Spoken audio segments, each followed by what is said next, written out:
Hi, welcome. This is Dr. John DeMartini. This is one of the most amazing and inspiring shows that you can listen into. If you want to be on the edge of your seats, if you want to open up your heart, if you want to expand your mind, and you want to meet incredible people, stay tuned because you're just about to experience a transformative radio show that will change your life. And you're listening to the Dr. Pat Show that's coming up right next. Welcome to the Dr. Pat Show. Talk radio to thrive by. Powerful, inspiring, and coming to you live, bringing you stories of people like you and me, busting through and living life full out. Get ready to dare to wonder what your life would be like if you knew you could not fail.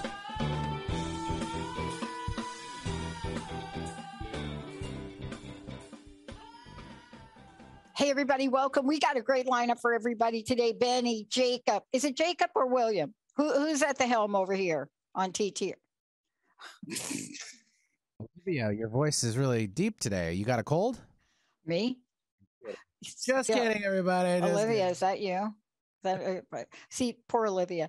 And who didn't tell me like my camera was kind of like crazy? Poor Jacob, or poor Olivia is probably trying to frame me. It's like, what's wrong with her? She's like all like that. Olivia, hi, Olivia. I know you can chat back at us. Thank you, Jacob, Benny. It takes a village. And it takes a village of highly imaginative, highly talented, and highly intuitive people to launch a network called the Transformation Network, Transformation Talk Radio, and anything else associated with this. As a matter of fact, I just want to give a shout out before I introduce you to my very special guest today, because I got to tell you, she's got it going on. And I wish I knew her to explain my life to me when I was younger, but she explains life to other people now. Psychic medium, intuitive counselor, life coach, and hypnotist. Is that what we're calling you? That's so cool. I love that you're claiming that. You don't know how many people that we work with that don't want to claim that title. Thank you. And practicing professional. And she has been doing it for 2 decades. But what we're talking about today is her book, and it's called Intuition at Work. I'm going to hold it up, Olivia, or anybody, right? You see it right there? Okay.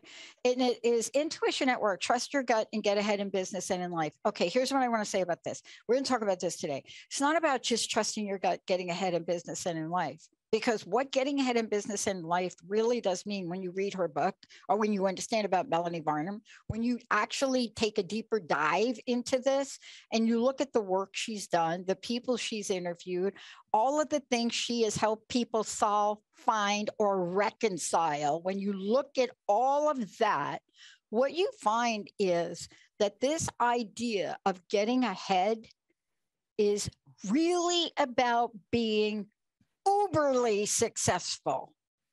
And that includes like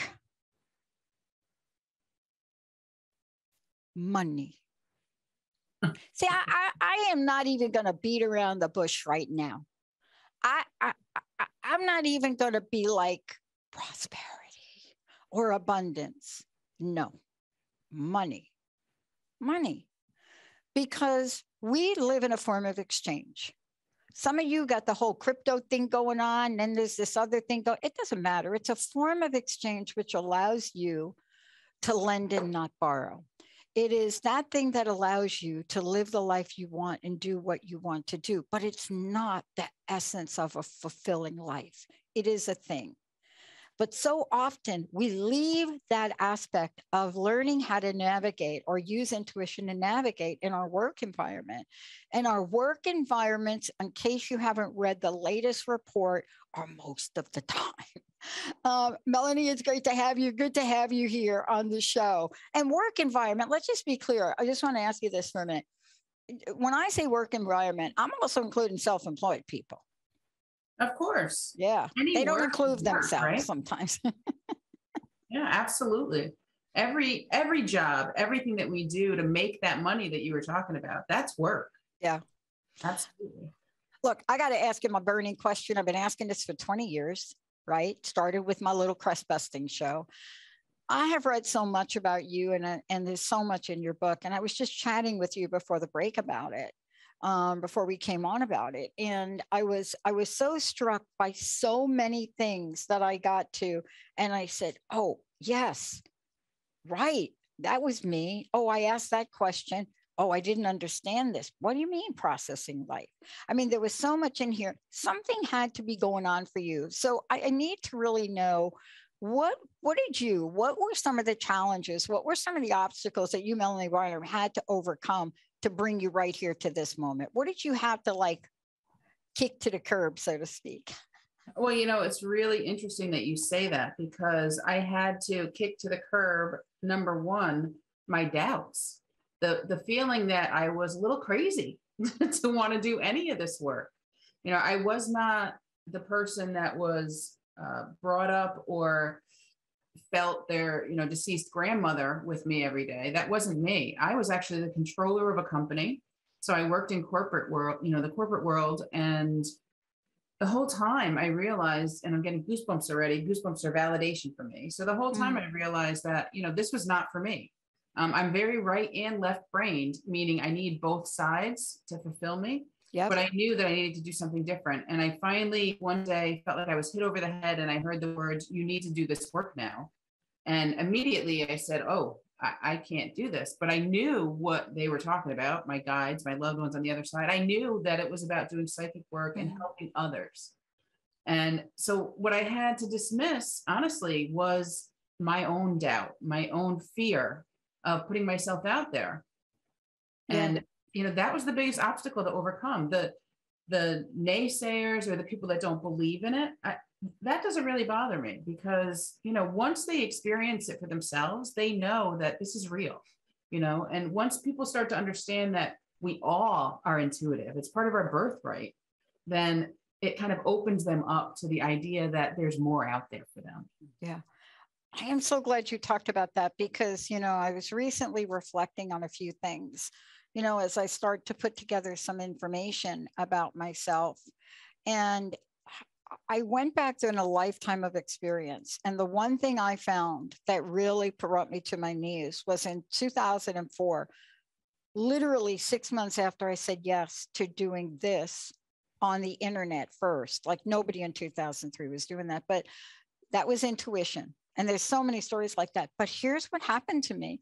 April 1st of 2004, I came down with the mystery disease, and it stayed with me for 10 years. Wow. And in that journey, I discovered natural medicine. But what I really discovered was doubt. At the core of what people call emotional intelligence, the insidious nature of doubt. I wish it were more like fear, right? Because fear will get and slap you right in the head. Fear will just show up and you'll be like, oh, I'm afraid. But doubt, don't you find doubt really a little bit more subtle yet toxic? Yeah, well, doubt is more than just fear, like you said. It kind of encompasses a little bit of everything, and it tends to wear you down, physically, emotionally, spiritually. It kind of puts you in that state that nothing you can do can get rid of it. Whereas fear, you have an opportunity to escape whatever it is that's causing that fear. Exactly. With doubt, it's different. It has that kind of deep down darkness that makes it really, really difficult to overcome. Yeah. My uncle used to say something like this. I'm going to get this wrong, but this taps exactly into what we're talking about, because the only real relief that I ever got was when I followed my intuition. It was the only real sense of freedom. But my uncle used to say, my uncle's full of these. He used to say something like, fear will make you disappear, but doubt will knock you out. And then never appreciated that. But here we are today, and we're looking at a very important part, because you and I both had corporate careers, right? But that doesn't mean, because we have a corporate pathway, that using our intuition at work is not equally, if not more important. I want to ask you to talk a bit about your book title, Intuition at Work, because a lot of people are like, no, I don't have the freedom. I can't make the choices. I got the mean boss. But you are like transcending all of that with this book. I'm just saying, right? Tell us about that. Well, I wrote this book because I was with a group of like-minded women. And when I say like-minded, I say that in the loosest sense possible, because these Thank women you. were all either, corporate, or they were, exploring their own kind of sense of who they were, or they were holistic, or they were doctors or attorneys. I mean, there were so many different people there. And they were all talking about how to use their intuition and whether or not they were able to use their intuition at work. And we finally got down to it. And I said, look, everybody is intuitive. And most people that are not kind of part of this realm, or are not open to this idea, don't realize that they're already using their intuition, right? You talk about a mother's intuition, you talk about a cop's hunch all the time. And those are things that are so basic, but they're so important, because once you realize that you're already using your intuition, then you can put it to work for you. And when we started talking about intuition at work, I knew that I had to write this, because so many people are out there every day, just, working for a paycheck, miserable beyond belief, but they know they have to put food on the table. They know that they have to, bring that money home that we were talking about earlier. They have to be able to support themselves and their families. And it is important. We're not downplaying that at all. That's huge. We have to survive some way.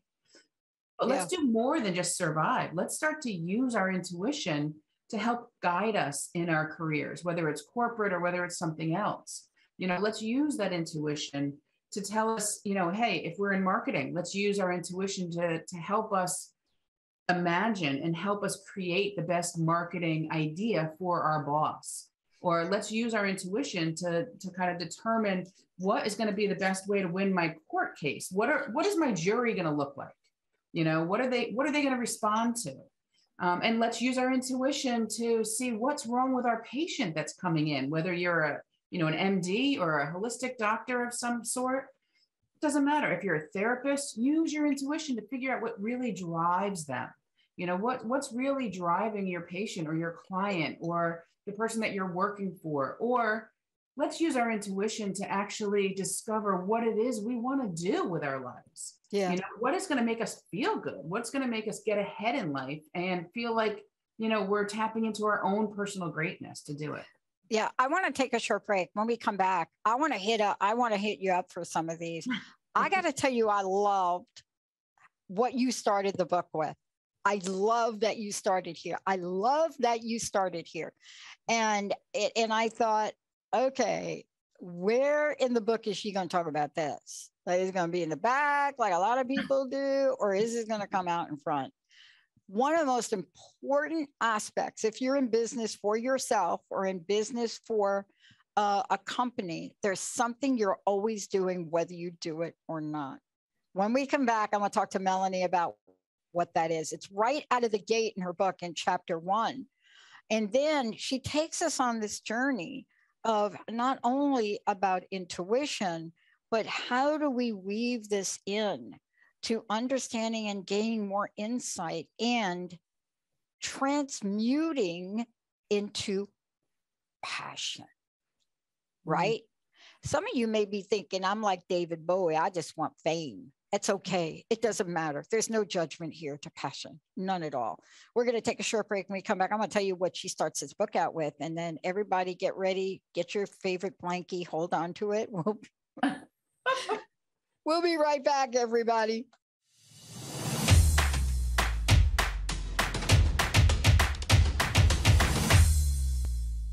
Hey, everybody, welcome back. So great to have all of you tune us in and turn us on. I'm so thrilled right here. I am so thrilled to be talking to Melanie Barnum. For those of you out there, we're talking about intuition at work.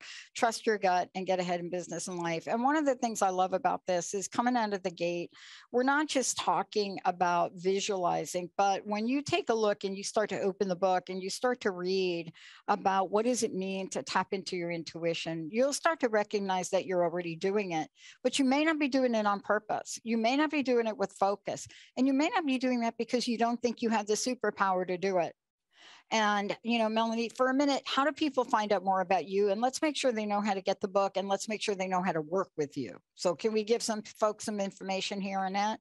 Sure. So the easiest way to find me is just look up my name, melaniebarnum.com. So my website is simply melaniebarnum.com.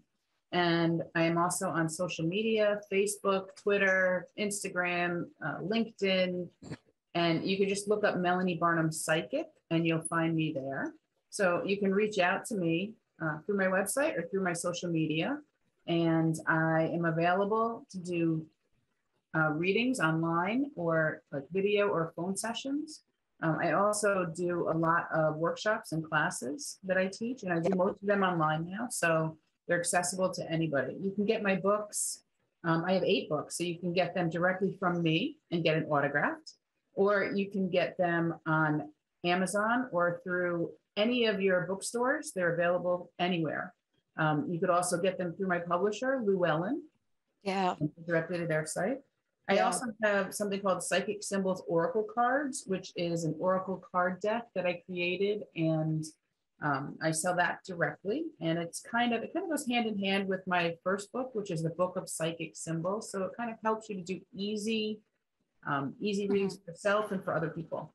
Yeah, I think I have all of your stuff, by the way. And nice. And I think the thing, one of the decks, I'm gonna get off topic for a second. Okay. Only because whatever you put out is about what you've got in this book. It's encouraging people to go beyond, unleash the intuitive power, right? Whether it's, what you put out, I think the cards were psychic development, but then there was another deck on manifest your year or something, right? Another book, yeah. Another book. Okay. Yeah. So what I'm trying to say is I love psychic symbols. As a matter of fact, I'm in the process of doing a book on magic symbols, but I love symbols. And I want to, believe it or not, I knew about you, and I've got these books. And as I'm reading your latest book, I tapped into some symbolism, but I want to hold off on that. Okay. Because one of the things that I was struck by is out of the gate, you do not shy away. When you start to tell us when to use intuition, right? And we start to really dig in, and then we demystify it in business and in life, right? Yeah. And you take us on this journey. I'm turning the pages and I'm like, oh yeah, superpower. Yep, the Claires. I get that. Not sure which one I am. I think I'm a little bit of each. The stories that you tell and show us. But then I'm reading this and it's like, what? Try this, visualize to sell. And I'm saying, oh, she's like my sister. She's got to be my sister. I almost got fired in my corporate sales job from having them visualize.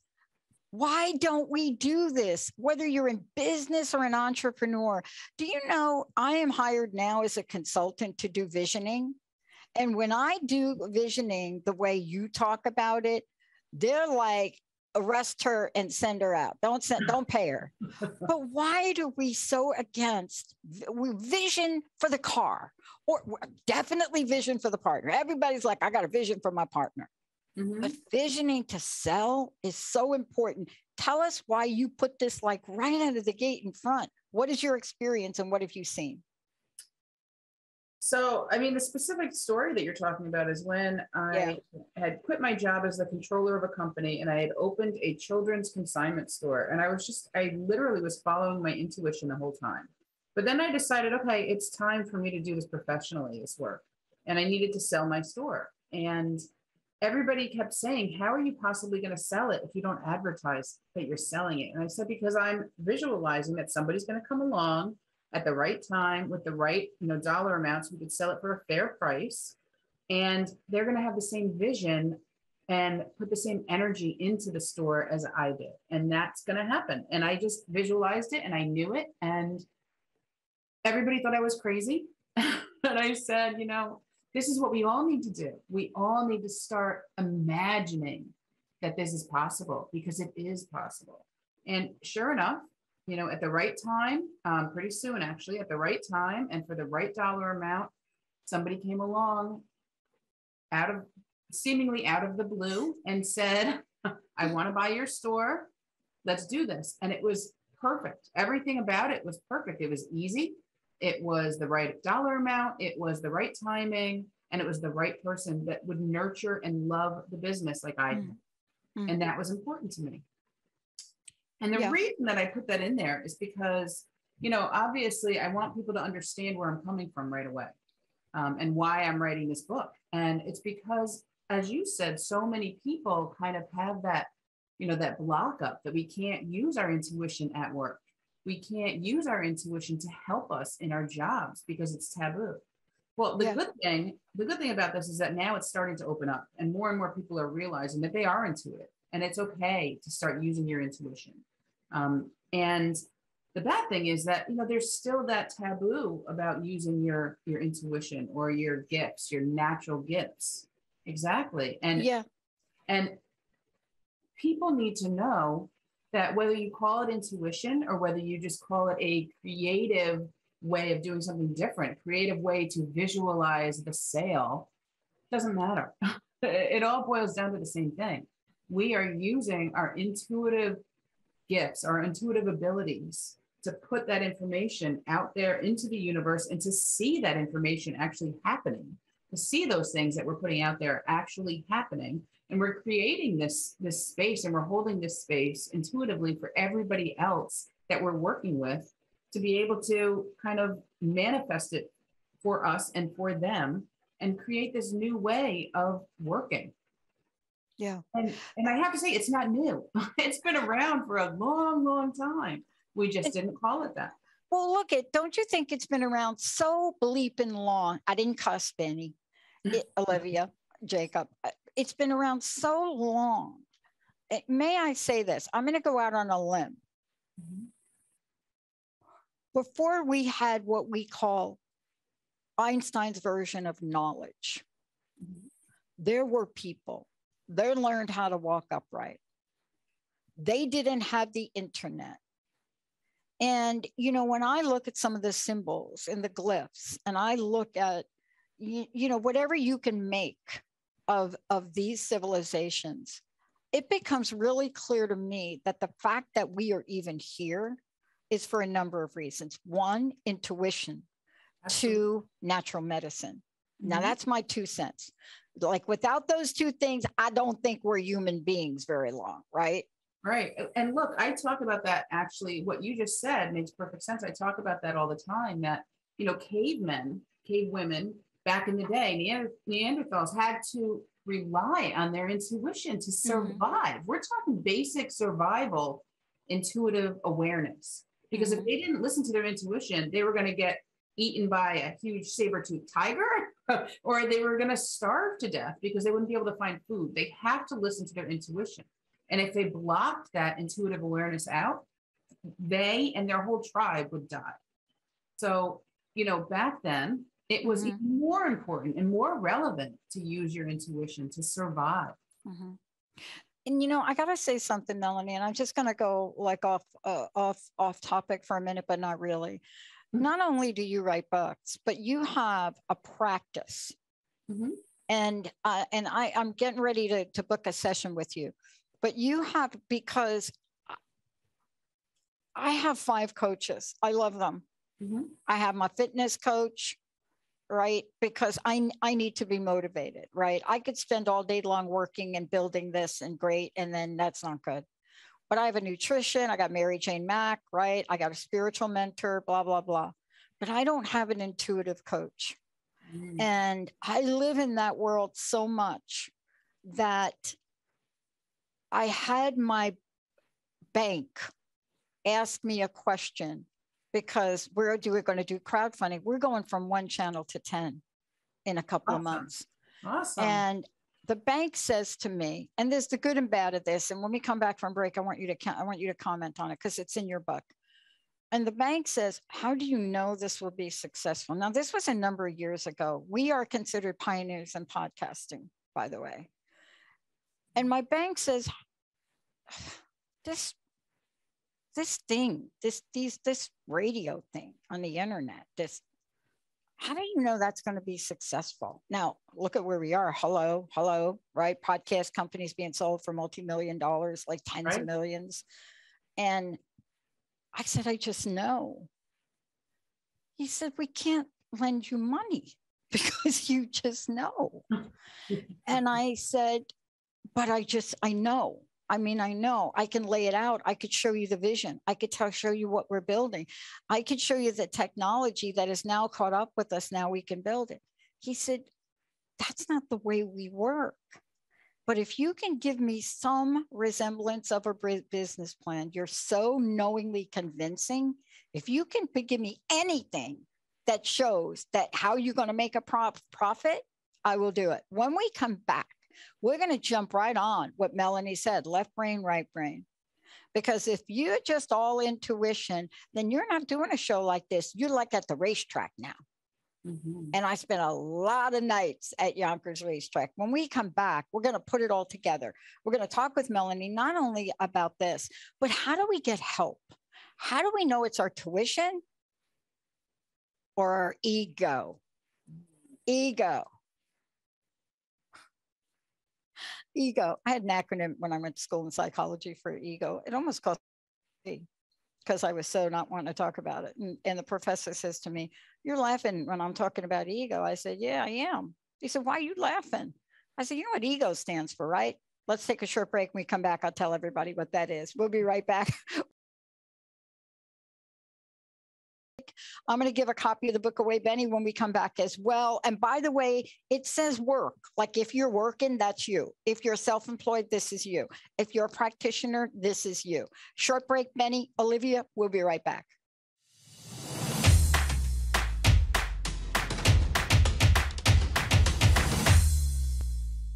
Hey, everybody, welcome back. Welcome back. Benny's like smooth jazzing it with me right there today. Thank you, Benny.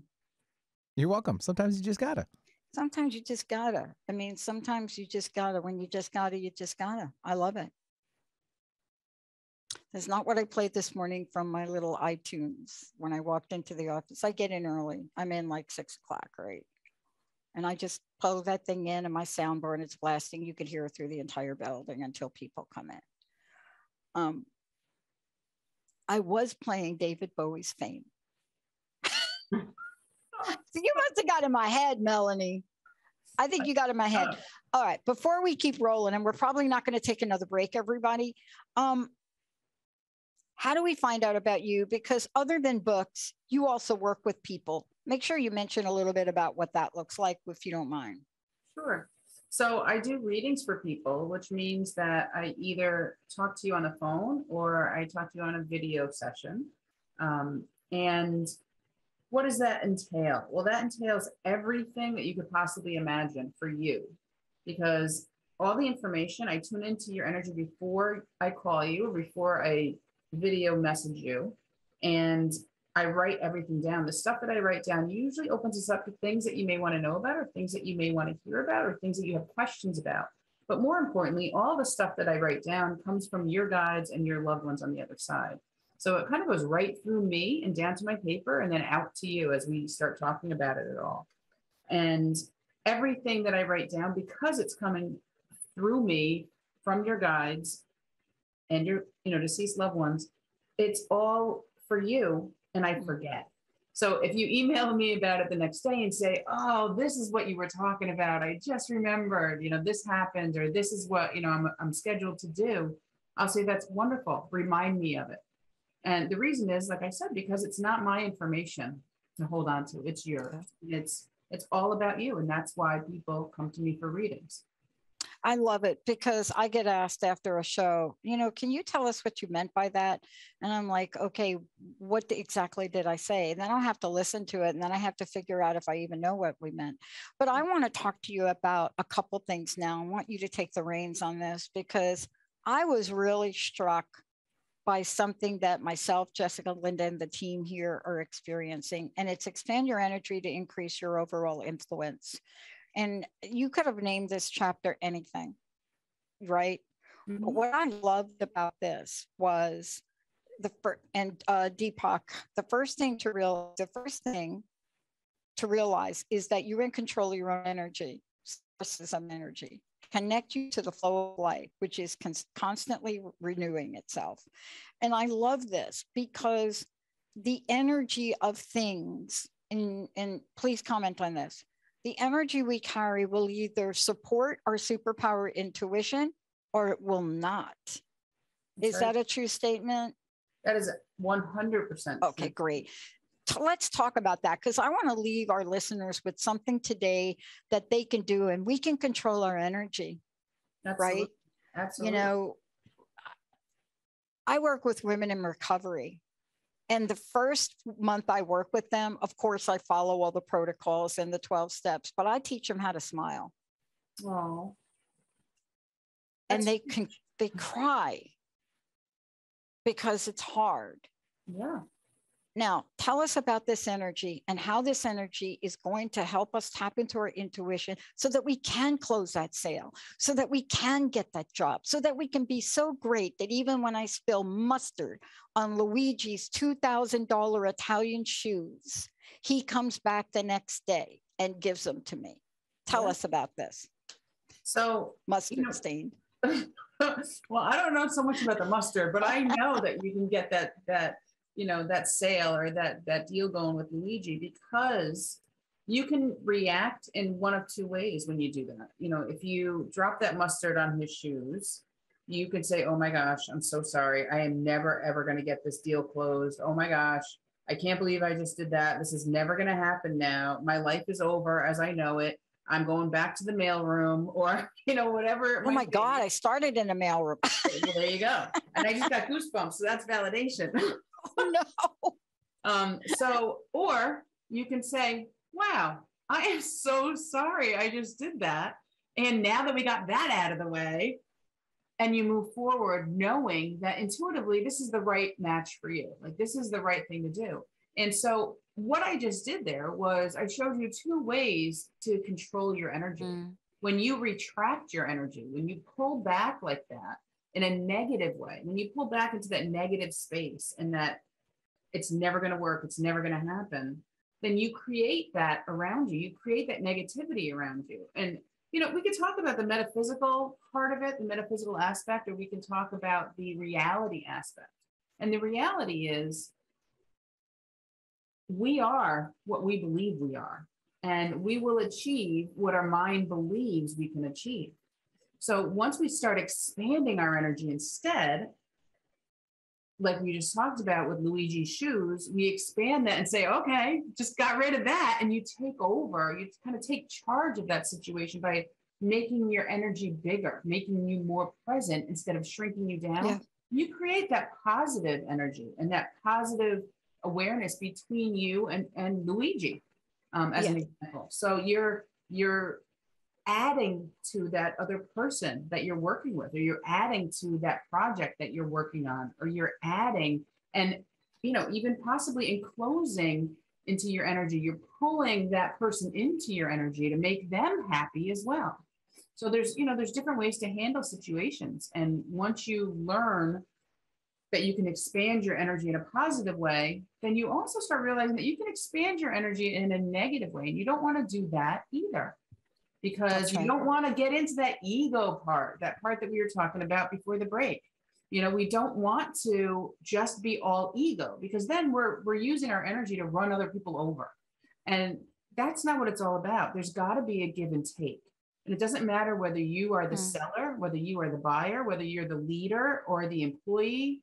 It really doesn't matter. There's got to always be that give and take. And if we use our energy and we push people too far or too hard, they're just going to back away from us. So whether they admit it in that moment or not, if they, if it takes them longer to admit that we just ran over them by just not showing up again for us, or by not believing in us, then, we've kind of done ourselves a disservice, and we've used our energy in the wrong way. I sent an email out this morning, and Olivia, I don't know if I put you on it, but I sent it to producers. Maybe you're on it or not, because I got an intuitive hit. And then I was asked, why did you do that? Right. And it was an email, and I offered a bonus to my team. And I said $50 for anybody that get us on this list of 50, $100 for anybody that could get us on this list of 20, or I can't remember. And then $200 for anybody here that gets us on this list. And the reason I had done it is because I had an intuitive hit this morning. This is what happens when I read these books. So in the chapter manifesting, hello, thank you, thank you, thank you. Okay. I was reading this or rereading it this morning. I was rereading that this morning. And then I was also rereading the self-sabotage, which we're going to get to in a hot second. Because I really identified like 10 things in that from that chapter for myself. Okay. And I was reading this morning, and all of a sudden I realized I had a story about something. And I intuitively went to check my membership in the National Association of Public Relations Firms. And as I intuitively did that, the story I had and the procrastination around all of that was so untrue. But it was my intuition that got me to bring up the screen. Can you talk about the connection between manifestation and what we actually can get in life? Because you're a manifester and you help other people manifest. You also knows what the heck gets in our way. Yeah, absolutely. Take it away. So, it's an interesting concept, manifesting, right? Everybody always says, like, what do you mean I can manifest it? I have to do something. So if you remember back to the very beginning when we talked about selling my store, I knew it was going to manifest because I was manifesting it. I was putting it out there to the universe to create something for me that was going to be for my better good. And it was going to allow me to move forward in my life and allow my family to help me move forward with their lives as well. And what happens sometimes is that we try and manifest things that really aren't good for us, or that, are not going to be things that will help us to move on to kind of our next level. And people say, well, why, I wanted to manifest this. Why didn't it happen? I did everything that you said, like, why didn't it happen? And sometimes it's just that you're not ready for it. And other times it's because it's not something that is going to be good for you. And so try as you might, want it as hard as you do, it's just not there yet. So I'll tell you another quick story. Before we sold our house in a different town and we bought this house that I'm in now, I wrote everything down. I could see the house. I knew the house that we were going to buy, so much so that before we sold our other house, our realtor had said, we had it listed at a price. And she said, we had to take it off the market because we had some deaths in the family. It was a little bit of a crazy time. And we put it back on the market. And she said, let's lower the price just, this much. Let's lower by 20,000. And I said, you know what? It's going to sell right in the middle, like 10,000 above that, 10,000 below our asking price. And she's like, no, let's lower it so we can get it sold. And I said, you know what? Okay, but I know what it's going to sell for. And I told my husband, I'm manifesting, it's going to sell for this much. And here's the house we're going to buy. And, I showed him everything I had written down. I even knew the name of the street. I knew the location in the town, but I didn't realize it was a street because it was a little teeny dead end road. I never realized. And there's so much more that goes into that story. But sure enough, we sold the house. It got into a bidding war. So we sold it for what I thought we would sell it for. And then the house that we bought had every single thing that I had listed that it was going to have. Wow. Because we manifested it. We created it, right? Right. But people always say, well, you just got lucky. Like, that's just what happened. Well, you can believe that it's just luck and that's all it is. Or you can believe that you're able to manifest things. And again, you're not always going to manifest things that are not for your greater good or that are not part of your path in life to get ahead and to get to that next level. Yeah. And, this is really why I wanted to talk to you about this, because as we go through is that you're right about this. I mean, I learned these lessons over and over again. And, sometimes the thing that we are so bent on, right? You say, I want to manifest $1 million by, selling dog tags. Mm-hmm. And you're so attached to that outcome being that $1 million dog tags that it's almost like you've got narrow vision, right? Yeah. Money, dog tags, and all of these other things are all over here saying, but wait a minute, what about me for $500,000? What about, right? I mean, isn't part of this of really releasing that narrowed outcome so you could see Absolutely. this, and this? And so often, I think that's one of the, what did you call it in the book? You know, when we're talking about these fallout, you know, these risks, these self-sabotage, the procrastination, this is one of them.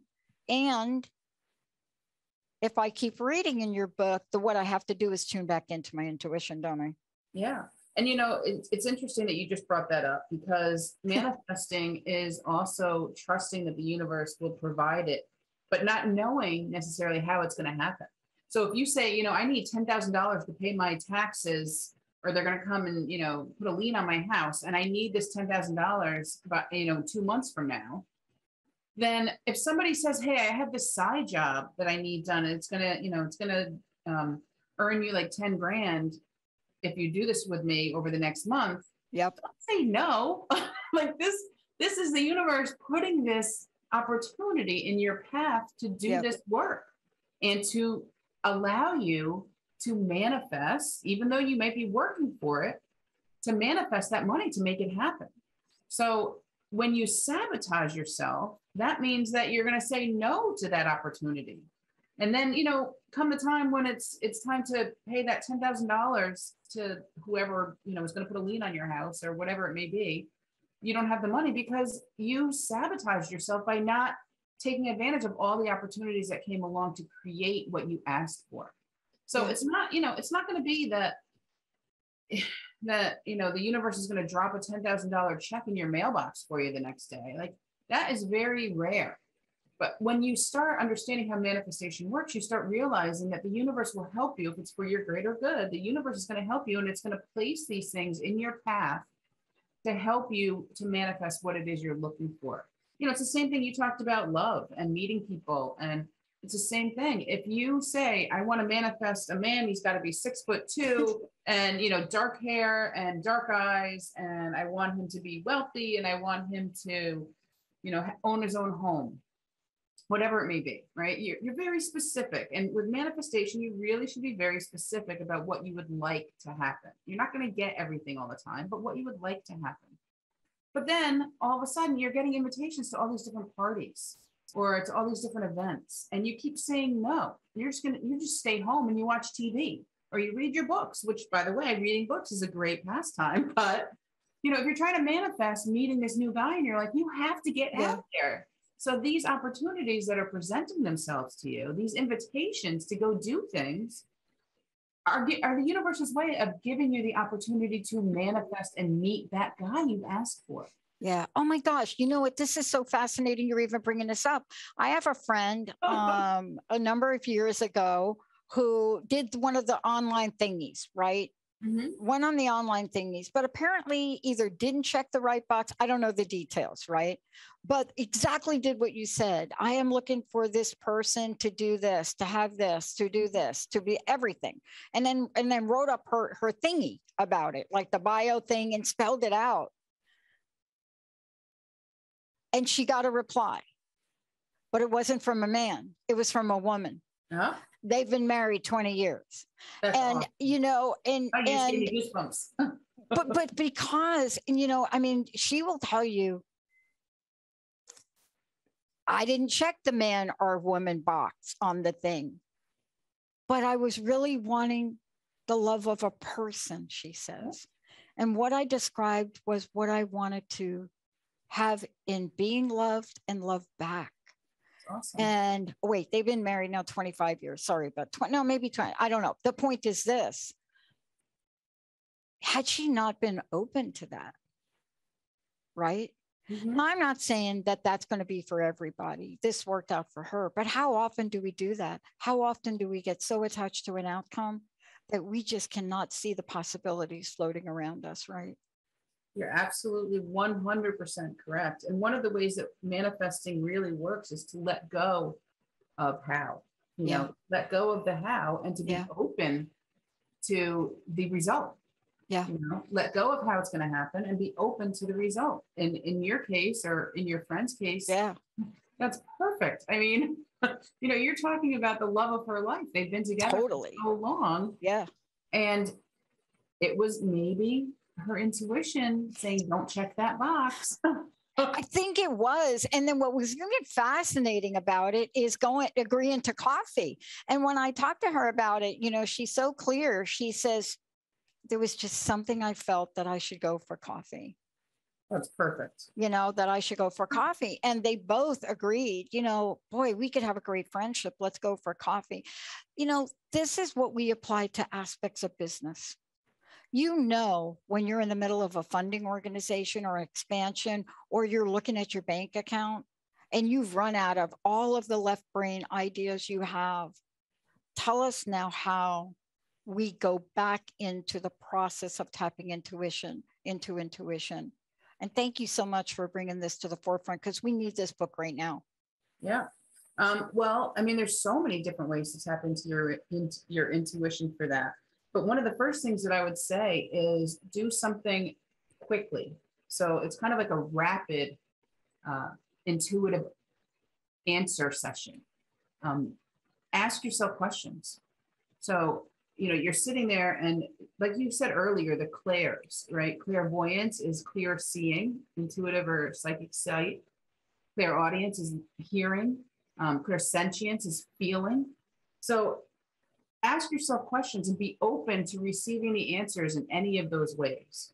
So one of the first questions I would ask in that kind of a situation, if you're looking for funding and you've done everything that you possibly can through the regular corporate channels, I would say, my first question would be, is there money out there for me for this? Great. Is this Great question. project, is this project something that I'm supposed to do? I'm supposed to continue doing, or I'm supposed to follow through on? And those would be the first questions that I would ask. And then be open to the answers that you receive from the universe. And when I say rapid, intuitive answers, I'm saying the first thing that you get right away, write it down. So if the first question is, is this something that there's funding available for me to do? And all of a sudden you see, in your mind's eye, you see a bag of money, write it down. Write down the bag of money. Don't write down your interpretation yet. Just write down the bag of money, or draw a little picture of it if you saw it as a picture. If you hear, change clinking, then write down that you heard change clinking. On the other hand, if you see that there is a stop sign, if you see this stop sign in your mind's eye, then they're saying, no, there's no money for this. It's not going to happen. Now, what's interesting about this way of doing it is that, yes, you could be using your imagination to start off. So you want to ask questions in a different way, but the same basic question. That's why I said, okay, is there funding available for this? Am I supposed to follow through with this? So you want to ask the questions that will give you the guidance, but also ask them in a different way. So you can receive answers in a different way. And those will really help you, and like I said, list a whole bunch of questions before you start your session, before you start doing this for yourself, so that you have the information written down and you just read it off to yourself, either out loud or in your mind, and write your answers down immediately, and then go back and review it. Because it's not about knowing right away from one answer. It's about putting it all together. I love it. I can't thank you enough. Melanie, thank you so much for this. Thank you so much for this book, because people are coming out of, a situation that we've never really been in, at least in this generation. And they're coming out of it and they're questioning everything.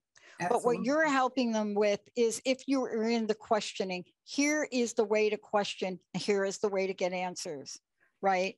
Because intuitively millions of people, and this about work, have decided, I ain't going back to that job.